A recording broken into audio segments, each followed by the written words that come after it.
Olá, minha gente, aqui é o Jefferson, é um prazer estar falando com vocês. Este é o nosso vídeo sobre Zenão de Eleia, é o próximo aí na nossa sequência de pensadores da natureza, antigos filósofos que viveram na chamada era pré-socrática, anteriores a Sócrates. Zenão é o terceiro pensador da escola eleata que nós vamos comentar. Já falamos de Xenófanes, já falamos de Parmênides. Hoje falaremos de Zenão e no final comentaremos rapidamente sobre Melisso de Samos, que é também um quarto nome importante dessa escola, para aí então partirmos depois para as chamadas teses pluralistas, né? Os filósofos que diziam que a arqué do universo não se reduz a apenas um elemento, mas a mais de um. Tá? São filósofos como Demócrito, Anaxágoras, Empédocles, e aí sim depois entraremos na era clássica, sofistas, Sócrates, Platão e Aristóteles. Muito bem, Zenão de Eleia viveu entre 504, no mais tardar 501, até o ano de 430 a.C. Isto segundo a tese de Platão. Se nós recorrermos a Apolodoro, ele teria nascido mais ou menos em 490 e morrido em 430 a.C. Há uma discussão aí sobre a opinião de Platão e de Apolodoro, sobretudo por conta da menção que Platão faz ao encontro entre Parmênides e Sócrates em Atenas. E neste encontro, o Zenão estaria acompanhando Parmênides, e aí, consequentemente, a datação acaba modificando. Esse detalhe, gente, não tem grande importância assim para a gente. Importante é saber que ele estava com Parmênides no encontro com Sócrates. Infelizmente temos poucas informações a respeito de Zenão, tá? Mas a gente acaba tentando aí pensar uma coisa ou outra para que a sua biografia fique o maior possível, né? Mas é difícil a gente conseguir estabelecer aí com uma certa exatidão e com certeza, né, se esses acontecimentos efetivamente se deram. Muito bem, ele vai atingir a sua maturidade filosófica por volta do ano 464, ou mais tardar em 460, portanto aí cerca de 30 anos antes de sua morte. Além disso, nós sabemos que Zenão foi um sujeito bastante ativo na política de Eleia. Vale lembrar que Eleia é aquela cidade no sul da Itália, né, antiga Magna Grécia, berço da filosofia, como outras cidades também, como Crotona, como Mileto, como Éfeso. Eleia tem a sua importância neste período. E ele vai também desempenhar, enquanto atuante político em Eleia, um papel muito forte, muito importante de resistência, porque era um momento em que havia uma espécie de ditadura estabelecida em Eleia. O ditador provavelmente era um sujeito chamado Nearco, e o Zenão se posiciona contra essa ditadura. Ele vai ser preso por conta disso, vai ser torturado, vai ser depois assassinado, e principalmente porque se nega a entregar os seus companheiros de resistência. Se posiciona também no sentido de dizer que havia alguns que se afirmavam adeptos do tal ditador, mas que eram traidores dele. Há lendas sobre a postura de Zenão diante do ditador, né, de que ele teria em algum momento o afrontado, teria mordido a sua orelha, ou teria mordido a própria língua até ela sair da boca e cuspido no tal imperador. Enfim, ou ditador, né, mais que imperador, ditador, mas a gente não sabe se essas informações são verdadeiras, tá? Como eu disse, elas existem para que a gente consiga aí de alguma forma coletar o máximo possível de dados a respeito da vida de Zenão. Agora, uma coisa a gente tem certeza, ele foi discípulo direto de Parmênides, foi um importante seguidor dessa ideia de contrapor a noção de movimento e de mobilidade. Ele era um imobilista, assim como foram Parmênides e Xenófanes. Ele também vai escrever alguns textos, né? Curioso é que ele não escreve em verso, né? O Xenófanes e o Parmênides nós vimos que escreveram em verso, ele escreve em prosa como aqueles membros de outras escolas. Tá? E são atribuídas a ele algumas obras como Contra os Físicos, Discussões sobre a Natureza e uma bem específica chamada Explicações contra Empédocles, que vai ser um filósofo estudado nos próximos vídeos, né? É um filósofo pluralista, tá? Contemporâneo de Zenão, mas de um outro grupo, aqueles que diziam que o princípio de tudo, a arqué do universo, não pode se reduzir a um único elemento, tá? Mas deixa essa discussão sobre Empédocles para depois, mas ele é um dos refutados por Zenão de Eleia. Então, muito mais do que empenhado em defender alguma ideia, o Zenão ele vai se dedicar à refutação das ideias com as quais ele não concordava. Por isso, inclusive, que ele vai ser chamado de polemista, né? Que vem do grego polêmicos ou polemos, né? Polemos é batalha, guerra, é conflito, né? E polêmicos vão ser aqueles que estão dispostos, que estavam dispostos ao conflito, à guerra, à batalha. Mas neste caso a gente sabe que esse polemos e esse polêmicos faz referência àqueles que estão dispostos a um conflito de ideias, de pensamento, né? De opiniões, de teses, e não propriamente um conflito militar. A gente viu que o Parmênides, segundo Aristóteles, foi o criador da lógica, né, que vai ser mais até ampliada pelo próprio Aristóteles depois. E o Aristóteles vai dizer que o Zenão foi o criador da dialética. Né? E o que vem a ser a dialética em Zenão? Porque dialética é um conceito, um método filosófico que vai aparecer depois em Platão, vai percorrer aí a história da filosofia aparecendo em alguns pensadores específicos, sobretudo em Hegel no século XVIII para o XIX. Muita gente pensa que Hegel é criador da dialética, e a gente sabe que não, né? Na verdade a dialética está lá atrás, na antiguidade grega, mas mais particular ainda em Zenão de Eleia. Então o que vem a ser a dialética em Zenão de Eleia? Bom, dialética vem de dialéticos, que significa discussão, que significa debate, né? Hábil para essa disputa, ou habilidade para essa disputa. Então vai ser o quê? Vai ser o confronto entre duas ideias, entre duas teses contrárias, a fim de se provar, em Zenão é isso que significa dialética, de se provar que nenhuma é verdadeira. Ou, se não provando que nenhuma é verdadeira, pelo menos provar que uma delas é evidentemente contraditória, que uma delas é evidentemente falsa, inválida. Então observe, ele não está querendo defender uma em detrimento de outra. Ele não está querendo colocar nada no lugar necessariamente. Ele está querendo provar que uma delas, ou as duas, são inválidas, são falsas. Nisso consiste a dialética de Zenão de Eleia. Junto com isso vão começar a aparecer algumas práticas e, consequentemente, alguns conceitos novos na filosofia, tá? Que são a argumentação e a retórica, que vai aparecer com mais evidência nos sofistas, mas em Zenão de Eleia, esses dois conceitos, enquanto práticas filosóficas, vão aparecer já bastante. Tá? A argumentação, como sendo essa capacidade de você desenvolver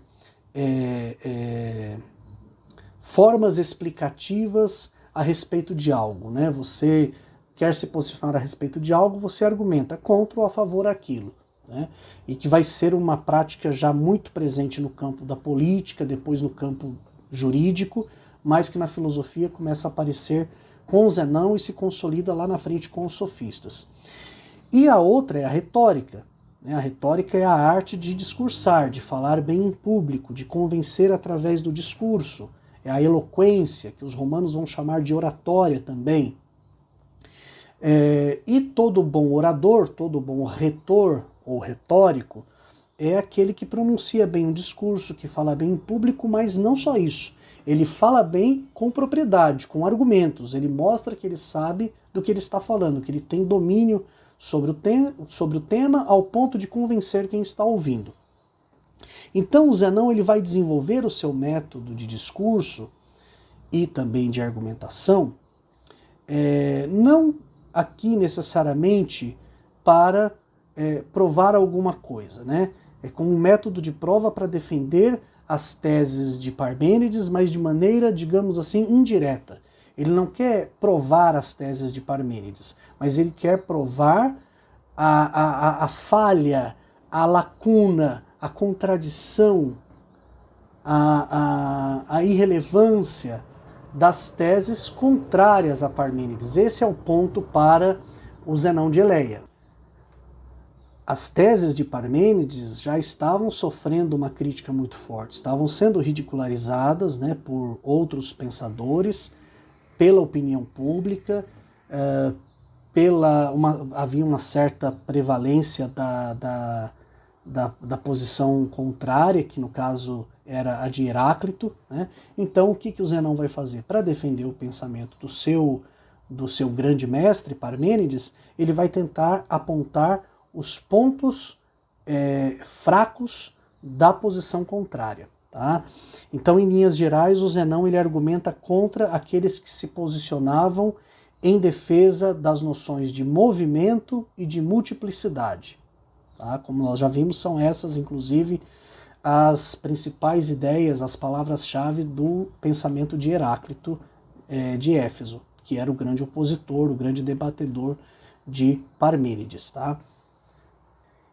E, para isso, eu escolhi um parágrafo. Para mostrar isso com mais clareza, eu escolhi um parágrafo da professora Marilena Chauí, que diz o seguinte: como procedia Zenão? Segundo Aristóteles, Zenão jamais defendia diretamente as teses de Parmênides, mas tomava as teses adversárias e demonstrava que conduziam a conclusões contraditórias e que, portanto, eram falsas, tornando também falsas as teses que defendiam. Visto serem estas contrárias às de Parmênides, ficava provada implicitamente a verdade da tese parmenidiana. Foi isso que Aristóteles chamou de dialética. Partir não de premissas ou postulados verdadeiros para uma demonstração, mas de postulados ou premissas admitidos pela outra parte e, portanto, tomá-los como meras opiniões. Lembram da palavra doxa que nós falamos no vídeo anterior? Doxa significa opinião, o contrário de aletheia ou aletheia, que significa verdade. O Zenão, ele não propunha uma nova teoria.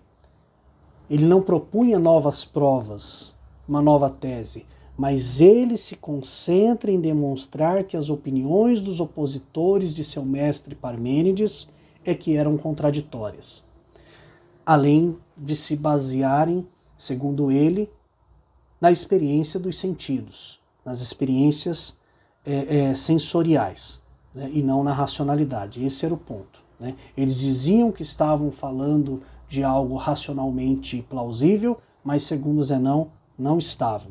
Por isso que o Zenão vai ser considerado um polêmico ou um polemista. Né? Ele não quer provar uma verdade, uma teoria, mas ele quer evidenciar os equívocos das opiniões contrárias. Né? Por isso que seus argumentos eram chamados também de aporias.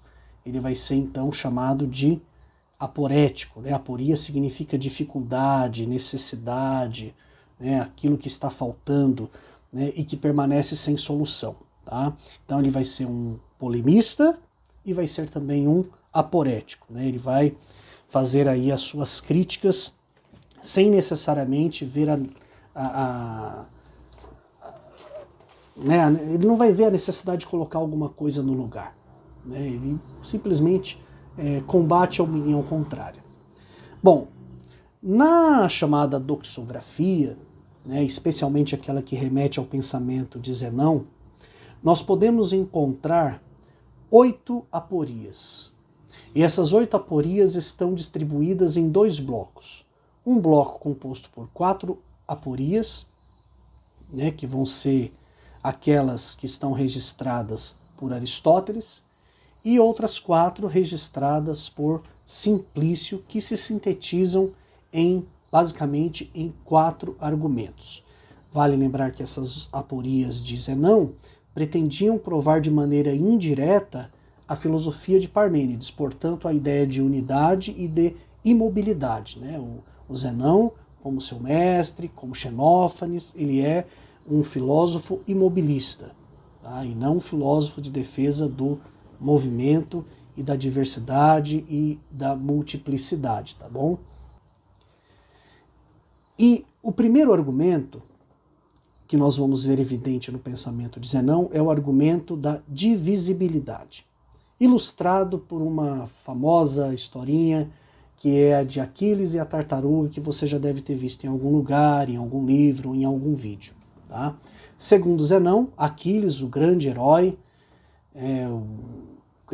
o herói mais veloz, mais rápido, né, da antiga Grécia, ele não venceria uma corrida contra uma tartaruga, né, disputando com uma tartaruga, que é o mais lento dos animais, representa aí o animal mais lento, né, que teria, uma vez que fosse dada à tartaruga algum tipo de vantagem no espaço, né, se ela tivesse alguma vantagem na largada. E para alcançá-la, considerando que todo o espaço é divisível, esse é o ponto, digamos assim, matemático que o Zenão vai apontar, vai destacar, considerando que todo o espaço é divisível, que entre dois pontos existe uma infinidade de números, de divisões possíveis, o Aquiles teria que primeiro vencer a metade da distância. Vamos imaginar que dessem aí 100 metros de distância para eles de diferença, de vantagem para a tartaruga. Ele teria que primeiro se preocupar com a metade da distância, né, entre ele e a tartaruga. Depois ele vai ter que se preocupar com a metade da metade. Depois ele vai ter que se preocupar com a metade da metade da metade. E assim por diante infinitamente. Uma vez que essa infinitude nunca acabaria. Né? Não existe a possibilidade dele chegar até a tartaruga, uma vez que ele tem que considerar essa infinitude de espaços e de divisibilidade que existe entre esses espaços, entre esses pontos que compõem os espaços, que ele teria que percorrer para alcançar a tartaruga. Bom, a teoria do Zenão, portanto, é que existe uma infinitude de divisão do espaço. Esse é o ponto. E aí a gente vê isso ilustrado de uma outra maneira também, ainda dentro desse argumento da divisibilidade do Zenão, que é aquela de um atleta que teria que percorrer, que precisaria correr num estádio dentro de um determinado limite de tempo. Né? Ou seja, a conclusão para ele, né, essa teoria indireta de Zenão, é que existe uma infinitude da divisão do espaço que seria incompatível à finitude de um tempo, né? Se nós pensarmos tanto na ilustração do atleta quanto na ilustração da corrida entre Aquiles e uma tartaruga. Então, para o Zenão, né, não é Zenon, é Zenão, por mais lento que seja um movimento num espaço que é divisível, o movimento mais rápido nunca poderia alcançar uma vez que precisa superar uma distância infinita de pontos. Eu acho que não é muito difícil de entender o que ele está querendo dizer, né? Tudo isso para querer expor a contradição da ideia de movimento. Segundo Zenão, o movimento é apenas uma constatação dos sentidos. Nós temos a impressão sensorial de que ele acontece, mas ele efetivamente é muito mais a representação da imobilidade do que propriamente do movimento, uma vez que é preciso se considerar a divisibilidade entre um ponto e outro que vem logo na sequência. Bom, a gente sabe que Newton vai refutar isso, né? Lá na modernidade, esse pensamento do Zenão, né? Ao falar de um conceito da física, especificamente da cinemática, que é o conceito de referencial. Depois a gente fala mais a respeito disso. Vamos ver primeiro a segunda aporia do pensamento do Zenão, a aporia do movimento. E aí a gente já retoma falando do Isaac Newton como resposta da modernidade à hipótese de Zenão. Essa aporia do movimento é ilustrada por uma historinha que conta o seguinte, né? Um arqueiro ele precisa atirar uma flecha. Esse arqueiro nunca vai conseguir atingir o alvo. Ele nunca vai atingir o alvo com a sua flecha. Por quê? Porque ao se movimentar, a flecha, como todo objeto, quando ocupa um lugar idêntico a si próprio no espaço, precisa estar em repouso. Esse é o ponto em que ele vai igualar o conceito de movimento ao conceito de repouso. Cada ponto que a flecha ocupar, ela estará muito mais em repouso do que propriamente em movimento. Logo, não existe movimento, e sim uma soma de infinitos pontos de repouso. Então, o repouso é a realidade da flecha, quando ela é atirada, né? O movimento é a impressão que nós temos com os nossos sentidos. É isso que o Zenão vai dizer. Para ele, repouso é movimento e movimento é repouso. É a mesma coisa. Esta é a contradição apontada por ele. Por quê? Porque racionalmente a gente consegue entender a ideia de repouso. Pelos sentidos, a gente até aceita a ideia de movimento. Tá? Esta é a contradição que ele aponta, e aqui especificamente também se aplica a incompatibilidade entre espaço e tempo, segundo Zenão. Por quê? Porque movimentando no espaço, a flecha se encontra imóvel no tempo. Movimentando no tempo, ela se encontra imóvel no espaço. E assim a ideia de movimento é feita de ideia de repouso e vice-versa. Logo, o movimento não existe, mas o que existe propriamente é uma impressão sensorial de movimento que nós temos. Vamos voltar à resposta que o Newton, lá no século XVII para o XVIII, ele nasce em 1643 e morre em 1727, vai dar a contra-argumentação do Zenão de Eleia. Bom, lembrando sempre que o Zenão ele não está preocupado em defender uma tese, sim em apontar os problemas da tese contrária, no caso a tese do movimento. Eu disse a vocês que o Isaac Newton ele derruba por terra a tese, ou a ideia, ou a dialética de Zenão de Eleia, quando ele fala de referencial, quando ele explora o conceito de referencial. Por quê?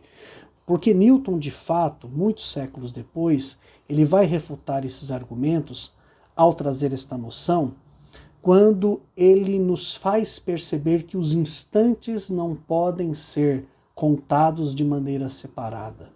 Se há um ponto de referência tanto no espaço quanto no tempo. Vou repetir, eu fiz esse apontamento aqui.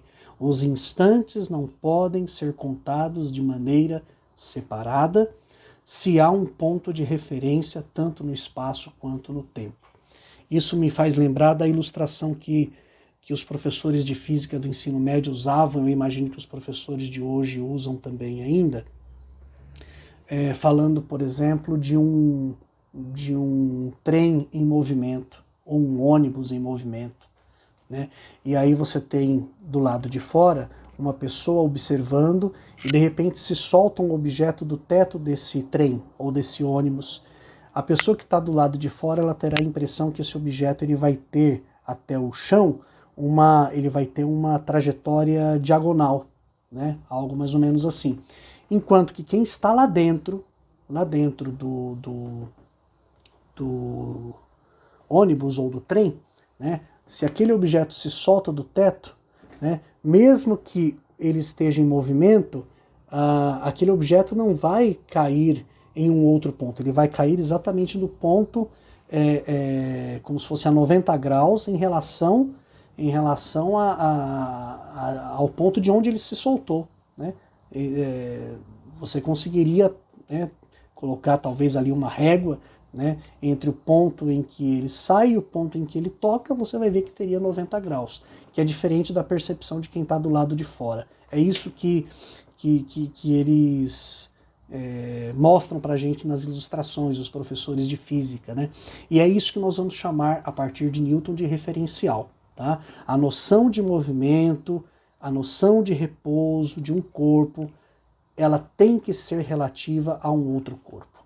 Tá? E o corpo em relação ao qual identificamos se outro corpo está em movimento ou em repouso, é o que nós vamos chamar de referencial. Se nós estamos levando em conta quem está observando do lado de fora, este é o referencial. Se a gente levar em conta outras pessoas lá dentro do trem ou do ônibus observando aquele objeto caindo, essas pessoas é que são referencial. Tá? Então o conceito de referencial derruba por terra aqui toda aquela ideia que tinha sido trazida por Zenão. Tá? Então afirmar que existe repouso não significa que não exista movimento. Mas Zenão, para ele, isso parecia contraditório. Mas a gente tem que lembrar que o Newton está no século XVII para o XVIII, da nossa era. Né? O Zenão está lá atrás, então há que se considerar isso também. Recursos, inclusive, epistemológicos que o Newton teve, o Zenão não teve lá atrás. Né? O Zenão é um dos primeiros pensadores que vão se preocupar com essas inquietações, com essas questões que não parecem ter respostas suficientes. Então ele, como é um pensador que se contrapõe à ideia de movimento, ele vai trazer essa hipótese. Tá? Muito bem. O terceiro argumento trabalhado por Zenão é a chamada aporia da unidade descontínua e indizível, que é bem complicada, é ilustrada por aqueles pontos, né? 4 pontos numa linha A, 4 pontos numa linha B, 4 pontos numa linha C, sendo que os da linha A estão estáticos, os pontos da linha B estão em movimento num sentido e os da linha C no movimento no sentido contrário. Né? E segundo a ilustração que a gente vê nos fragmentos de Zenão, imagine que o primeiro ponto da linha B em movimento está alinhada verticalmente ao segundo ponto da linha A. E, da mesma maneira, o da linha C embaixo está alinhado ao segundo ponto da linha A, só que no outro sentido. Então, vai chegar um momento que essas 4 linhas estarão todas alinhadas. E é aí que vem o problema apontado por Zenão. Tá? Neste paradoxo, aliás, a palavra paradoxo também é uma palavra que vai ser muito usada quando se fala das aporias de Zenão. Tá? Em muitos livros opta-se por falar em paradoxos, né? Que significa contra-opinião. Né? Doxa, opinião, para é uma espécie de contrariedade, contra, pensamento contra. Tá? Então, paradoxo, opinião contrária. Neste paradoxo, ou nesta aporia, segundo Zenão, a metade do tempo é igual ao dobro do tempo. A metade do tempo é igual ao dobro do tempo. E, ao mesmo tempo, o espaço é igual ao tempo. Ora, como que fica, né, essa contradição? Dizer que metade ou o dobro da distância são iguais e que metade ou o dobro do tempo são iguais é o absurdo apontado por Zenão, uma vez que se pressupõe que diferentes corpos se movimentam na mesma velocidade, no mesmo espaço de tempo, em direções contrárias, percorrendo espaços diferentes e tempos diferentes. Tudo porque, para se alcançar esse paralelismo entre a linha A, B e C, o que vai acontecer? Gosto muito da frase que eu separei aqui da professora Marilena Chauí, explicando a ilustração do Zenão. O argumento diz que para chegar sob A, debaixo de A, B percorreu 2 pontos de A e 4 pontos de C. De modo que o tempo para percorrer 2 é igual ao mesmo para percorrer os 4 de C. Por isso a metade e o dobro da distância e a metade e o dobro do tempo são iguais. O que é contraditório, o que é absurdo, segundo Zenão. E o mesmo deve ser dito de C movendo-se para ficar debaixo de A. Assim, no mesmo tempo, B e C estariam percorrendo o dobro e a metade. Que basicamente é essa ilustração aqui que aparece bastante nos livros de filosofia, né, que está nos fragmentos, nos poucos fragmentos que nós temos de Zenão de Eleia, tá bom? Essa é a aporia da unidade descontínua e indizível. Faça a ilustração aí, depois você vai perceber que realmente é isso que acontece. E esse é o ponto apontado como contraditório por Zenão. Quarta aporia, quarto argumento. Aporia da unidade divisível descontínua e da unidade indivisível descontínua. São as contradições da multiplicidade. Tá? Para Zenão, a contradição reside no quê? Reside na seguinte ideia. Todo ponto é uma unidade. Tudo bem? Todo ponto é uma unidade. Logo, é limitado e infinito. É um ponto único. Mas, ao mesmo tempo, todo ponto pode ser ilimitado e infinito. Por quê? Porque ele pode ser dividido indefinidamente e infinitamente. Com isso, conclui-se que as coisas são finitas e infinitas ao mesmo tempo. Só que isso é contraditório. Como que uma coisa pode ser finita e infinita ao mesmo tempo? Esse é o paradoxo trazido por Zenão, que nós escolhemos para exemplificar a sua resposta àqueles que defendiam a existência do movimento. Tá? Também é contraditório para ele que uma unidade seja indivisível em um espaço descontínuo. Agora, para a gente concluir, tá? Porque, como vocês podem perceber, o pensamento de Zenão é bastante complexo. O Zenão ele não vai negar que nossos sentidos constatam o movimento. O movimento ele é constatado pelos sentidos, né? E não só o movimento, a multiplicidade, a unidade, o espaço descontínuo, né? Enfim, são categorias que são, né, o tempo descontínuo, são constatadas pelo nosso sentido, pela nossa experiência sensorial. Isso é experiência.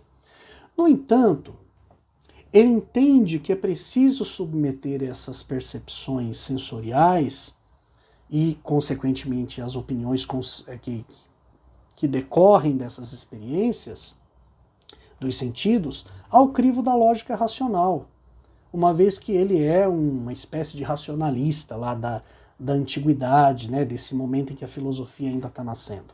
É claro que racionalista é uma categoria muito posterior na história da filosofia, só para a gente entender que tanto Heráclito quanto Parmênides, e Parmênides conjuntamente com Xenófanes e Zenão, que são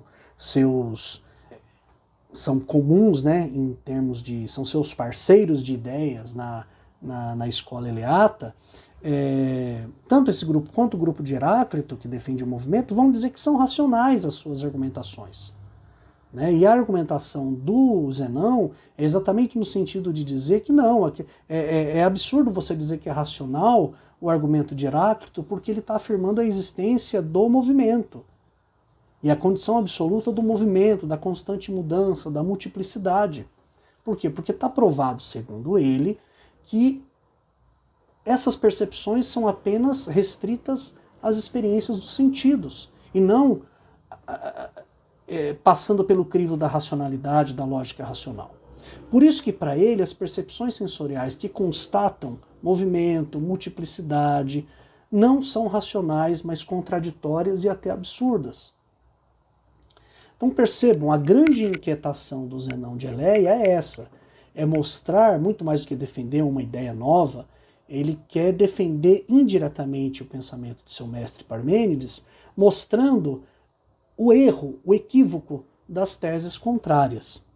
Nós temos 3 fragmentos específicos de Zenão que eu escolhi e transcrevi aqui para ler para vocês, que dizem basicamente o seguinte: ora, se as coisas são plurais, é preciso que sejam grandes e pequenas ao mesmo tempo. Tão pequenas para não terem grandeza e tão grandes para serem infinitas. Se as coisas são múltiplas, são também infinitas, uma vez que há sempre outras intermediárias entre os seres.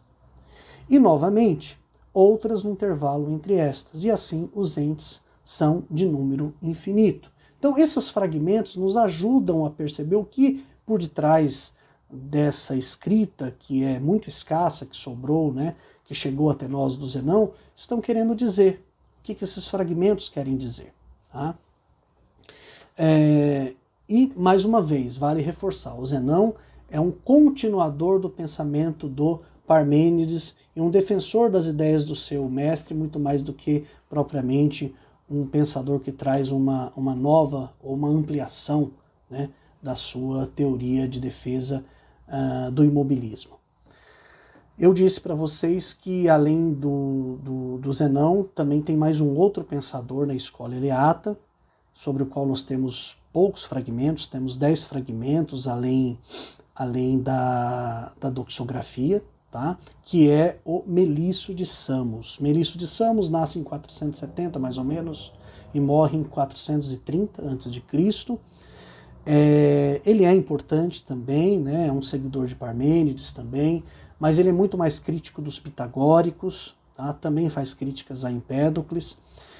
Ele se destaca também como militar, como político, tá? Luta contra os atenienses em 441, mas em 444, mais ou menos, ele já tinha atingido a sua maturidade filosófica. Tem alguns textos atribuídos a ele, intitulados Sobre a Natureza, Sobre o Ser. A gente não sabe exatamente qual desses dois títulos, sempre vale lembrar que esses títulos são tardios. Tá? E, como eu disse, há apenas 10 fragmentos citados por Simplício, na obra Física de Simplício, além de uma menção maior de Aristóteles na obra Física. Tá? Esses temas eles foram muito bem explorados naquele livro que eu citei no vídeo anterior, gente, do Rodolfo Mondolfo, que é este aqui, tá? Trabalhados pelo Melício de Samos. Tá? Eu vou citar apenas para vocês os temas: a eternidade do ser, a imutabilidade do ser, totalidade indivisível, unidade e infinidade, confirmação da imutabilidade pela unidade, confirmação da unidade pela infinidade, exclusão do vácuo, do movimento e da variedade, e a prova ulterior, que é a contradição entre a percepção e o ser, crítica do conhecimento sensível. E, assim, em linhas gerais, o que o Mondolfo faz é colocar esses tópicos e organizar os fragmentos de Melício de Samos abaixo de cada tópico, no sentido de relacioná-los com o título que ele deu a cada tópico, né?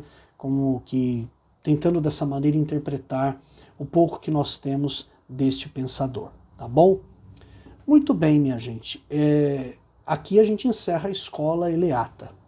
Esses defensores do imobilismo, esses defensores dessa crítica à ideia de movimento do Heráclito de Éfeso, né?